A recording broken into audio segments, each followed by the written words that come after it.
यह सिर्फ एक रक्षा समझौता नहीं है, बल्कि यह भारत की हवाई शक्ति और पड़ोसी देशों को दिया गया एक सीधा संदेश है। कई सालों से भारतीय वायुसेना 5वीं पीढ़ी के लड़ाकू विमानों का इंतजार कर रही थी। अमेरिका अपना F-35 देने को तैयार था, रूस सुखोई 57 का लालच दे रहा था और हमारी सरकार चुप थी। लेकिन अब पहली बार रक्षा मंत्रालय ने साफ कह दिया है, बस बहुत हुआ, अब लेना पड़ेगा। और लेना भी ऐसा वैसा नहीं, बल्कि एक ही बार में 2 से 3 स्क्वाड्रन, यानी सीधे 60 लड़ाकू विमान। अब आप सोच रहे होंगे कि ऐसा अचानक क्या हो गया, तो सुनिए। सबसे पहले तो हमारा पुराना भरोसेमंद MiG-21, जो 62 साल से वायुसेना का हिस्सा रहा है, अब सितंबर 2025 में आखिरकार रिटायर हो रहा है। कभी 400 के आसपास MiG-21 थे, आज बस 40 बचे हैं और वे भी अब विदा होने वाले हैं। इसका मतलब हमारी वायुसेना की स्क्वाड्रन क्षमता 42 से गिरकर सीधा 29 पर आ जाएगी। दूसरा बड़ा कारण है M का, जिसे लेकर सरकार ने हाँ तो कर दी है, लेकिन प्रोटोटाइप आने में ही 10 साल लगेंगे और बड़े पैमाने पर उत्पादन तो 2035 से पहले भूल ही जाइए। तो अब सवाल है कि जब हमारे पास विमान ही नहीं होंगे तो क्या हम चीन और पाकिस्तान को दूर से देखते रहेंगे?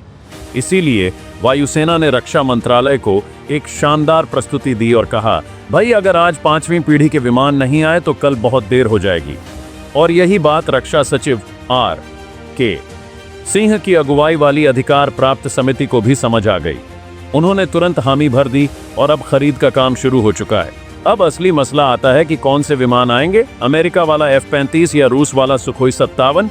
देखिए, F-35 है तो दुनिया का सबसे ज्यादा तैनात किया गया 5वीं पीढ़ी का लड़ाकू विमान, और यह पूरी तरह से युद्ध में साबित भी हो चुका है। लेकिन दिक्कत यह है कि अमेरिका जब भी प्रौद्योगिकी निर्यात करता है तो साथ में 2 किलो प्रतिबंध भी मुफ्त में देता है। हर प्रणाली पर नजर, हर बटन के लिए अनुमति। ऊपर से भारत उसका सहयोगी भी नहीं है, नाटो का हिस्सा है, तो संवेदनशील प्रौद्योगिकी खुलकर मिलना थोड़ा मुश्किल है। अब बात करें सुखोई 57 की, तो रूस ने प्रस्ताव दिया है, चलो मिलकर बनाते हैं। हिंदुस्तान एरोनॉटिक्स लिमिटेड में उत्पादन करो, रडार तुम्हारा, ढांचा हमारा, कीमत भी कम है और सह उत्पादन का रास्ता भी खुला है। लेकिन भाई भरोसा कैसे करें? न कोई ऑपरेशनल रिकॉर्ड है, न सेवा योग्यता की गारंटी, और पहले वाला संयुक्त परियोजना भी तो अधूरा छोड़ दिया था। यानी दोनों विमानों के अपने अपने फायदे और नुकसान हैं। फैसला अब सीधे प्रधानमंत्री कार्यालय के स्तर पर होगा। अब देखिए, सवाल यह नहीं है कि हमने विमान लेने का फैसला कर लिया। असल सवाल तो अब शुरू होता है, कौन सा विमान कब आएगा, कितना आएगा, और क्या उसके पीछे कुछ और भी चल रहा है। मतलब सतह पर तो फैसला दिख रहा है, लेकिन नीचे की राजनीति, कूटनीति और रणनीति क्या कहती है? तो चलिए थोड़ा अंदर झांकते हैं। भाई, अगर भारत ने अमेरिका के F-35 को चुना तो समझिए दुनिया की सबसे सख्त प्रौद्योगिकी साझेदारी में हम प्रवेश करने जा रहे हैं।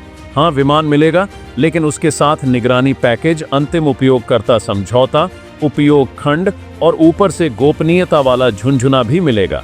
यानी विमान आपका होगा, लेकिन उड़ान पर अमेरिका की नजर होगी। तो सवाल उठता है, क्या भारत इतना कड़ा ढांचा पसंद करेगा? दूसरी तरफ रूस के सुखोई 57 के साथ समस्या यह है कि इसका भविष्य थोड़ा धुंधला है। यह युद्ध में परखा हुआ नहीं है। पुर्जों की आपूर्ति रूस यूक्रेन युद्ध के बीच में खुद अस्थिर है, और हिंदुस्तान एरोनॉटिक्स लिमिटेड में स्थानीय असेंबली का प्रस्ताव भी है, लेकिन वह भी राजनीतिक संबंधों से चलता है। ऊपर से रूस का ट्रैक रिकॉर्ड, कभी हाँ कभी ना, उस पर कितना भरोसा करें। लेकिन भाई, ये सब तो तकनीकी बातें हैं। असली मुद्दा ये है कि भारत आखिर किसे अपना रणनीतिक रक्षा भागीदार मानेगा, क्योंकि लड़ाकू विमान देना सिर्फ समझौता नहीं होता, वह दोस्ती, भरोसे और लंबी अवधि की तकनीकी साझेदारी का भी मामला होता है। अब जरा सोचिए, अगर भारत ने अमेरिका से F-35 लिए, तो उस समझौते के साथ क्या अमेरिका क्वाड को और मजबूत करने की उम्मीद करेगा? क्या चीन इससे ज्यादा भड़क जाएगा? क्या रूस बुरा मानकर AS-400 की आपूर्ति पर असर डालेगा? और अगर हम रूस की तरफ जाते हैं तो क्या पश्चिमी सरकारें भारत पर दबाव बनाना शुरू करेंगी? क्या अंतर्राष्ट्रीय मुद्रा कोष, विश्व बैंक जैसे मंचों पर गुपचुप असर पड़ेगा? क्योंकि रक्षा समझौता अब सिर्फ रक्षा की बात नहीं होती, वह पूरी विदेश नीति हिला देती है। अब बात करते हैं समय सीमा की। भाई, आज तो समझौता तय हुआ है, लेकिन पहला विमान उड़ता कब दिखेगा? F-35 जैसा विमान बनाने में समय लगता है, प्रशिक्षण, बुनियादी ढांचा, तकनीशियन, रनवे उन्नयन, पूरा खेल है। और सुखोई भी अगर हिंदुस्तान एरोनॉटिक्स लिमिटेड में बनने जा रहा है तो सेटअप से लेकर उत्पादन तक कम से कम 4 से 5 साल तो पकड़ के चलो। यानी विमान अभी आएंगे नहीं, लेकिन चीन अभी उड़ रहा है। तो यह जो समय का अंतर है वही भारत के लिए सबसे बड़ा चुनौती बन रहा है। और अब एक और खेल चालू है सोशल मीडिया और रक्षा विश्लेषक लोगों का। यूट्यूब पर देखो, हर कोई बोल रहा है भारत को F-35 लेना चाहिए। ट्विटर पर मिलेंगे सुखोई प्रेमी जो कहेंगे रूस ने हमें तब मदद की थी, अब उसकी बारी है। और कुछ तो बोले जा रहे हैं Introducing the ultimate DIY welding game changer. No welding expertise needed, even beginners can nail it. This bad. कुछ तो बोले जा रहे हैं हम राफेल का ही उन्नयन क्यों न ले लें। मतलब हर कोई अपनी ब्लू टिक थ्योरी लेके बैठा है। लेकिन हकीकत क्या है भाई? हकीकत ये है कि भारत को तत्काल कमी पूरी करनी है, एमका को भविष्य में लॉन्च करना है और आज की तारीख में किसी एक भागीदार को ऐसा चुनना है जो विमान भी दे, भरोसा भी दे और दबाव न डाले। तो अब कहानी यहाँ रुकी नहीं है। अब असली ड्रामा तब शुरू होगा जब सरकार बताएगी कि हम किसकी तरफ जा रहे हैं, अमेरिका की तरफ, रूस की तरफ, या कहीं कुछ और ही पक रहा है।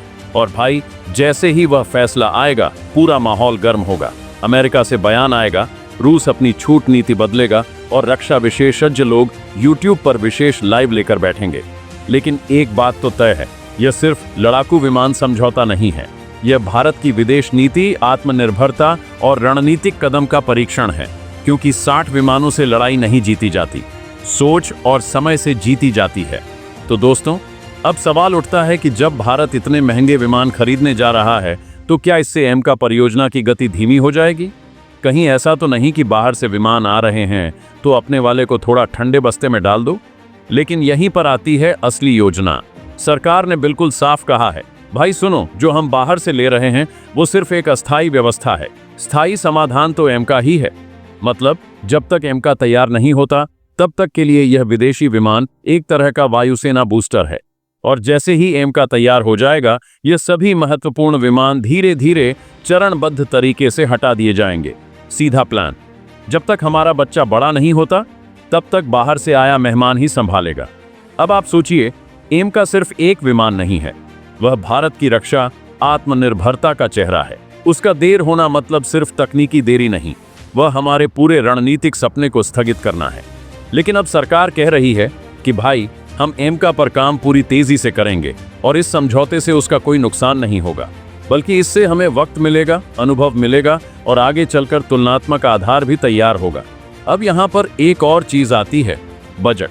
अब भाई 60 लड़ाकू विमानों की बात हो रही है तो बात अरबों में नहीं, लाखों करोड़ों तक जाती है।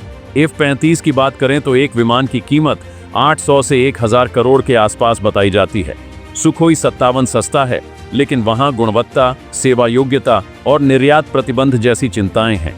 अब ऐसे में जनता का सवाल भी बनता है, भाई जब एमका पर भी खर्चा हो रहा है और बाहर से भी खरीद रहे हैं तो क्या दोनों तरफ पैसे जलाए जा रहे हैं?